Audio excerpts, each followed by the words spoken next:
ওয়ালাইকুম সালাম মুরগি মার্কা দেউছেন আমি প্রধানমন্ত্রী পদপ্রার্থী খাইরুল বক্তব্য দেওয়ার জন্য এসেছি। বাংলার মাটিতে কোন সন্ত্রাস থাকবে না, কোন চাঁদাবাজ থাকবে না। সন্ত্রাস চাঁদাবাজ যেই দলের হোক না কেন তাদের বিরুদ্ধে জনগণের মঞ্চে আমরা জনগণ ঐক্যবদ্ধ আছি। দেশের যেই কোনো ক্রাইসিস মুহূর্তে যদি ভারতের বিরুদ্ধে আবার ফারাক্কা লং মার্চ করতে হয়, এই জনগণের মঞ্চের পক্ষ থেকে ভারতের বিরুদ্ধে আবার আরেকটি লং মার্চ করবো ইনশাল্লাহ। আমরা বলি এই মঞ্চে কোন আওয়ামী লীগ আসতে পারবে না, এই মঞ্চে কোন শাহবাগীদের জায়গা নাই, এই কথাটা আগে বলে দিলাম।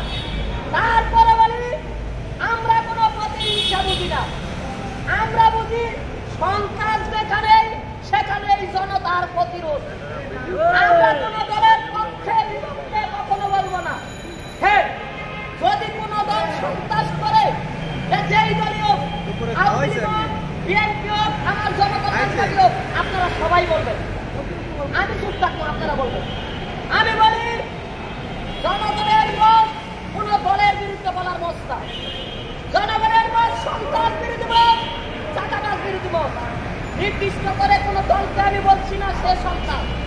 যারাই সন্ত্রাস করবে তারা গণবিরোধী, জনগণের বিরোধী। তাদের বিরুদ্ধে জনগণের মত এই যে প্রস্তুত। আজকে একটি সচিব বসিয়েছি, আরো 6টা সচিব ব্যবস্থা হইতাছে ওই মাথা পর্যন্ত। পিছনে কাপড় দিয়ে বাঁশ দিয়ে প্যান্ডেল বানানো হবে, বড় মাইক দেওয়া হবে।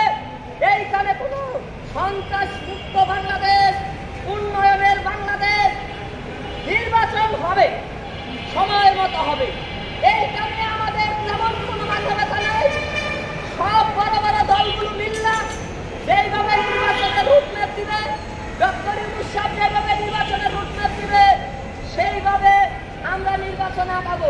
কিন্তু বাংলাদেশে কোন রিক্সাওয়ালার উপর যদি সরকার হোক, বিরোধী দল হোক, কোন সন্ত্রাস ভাই হোক, রিক্সাওয়ালা ভাইদের উপর যদি আঘাত থাকে, আমরা জনগণ রিক্সাওয়ালাদের পাশে আছি।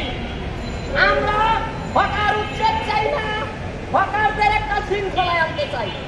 উচ্ছৃঙ্খল হকারদের হকারি করতে দিব না, কিন্তু সুশৃঙ্খল হকার যারা তারা রাস্তায় দোকানদারি করবে, বাসে হকারি করবে, আমাদের কোনো আপত্তি নাই।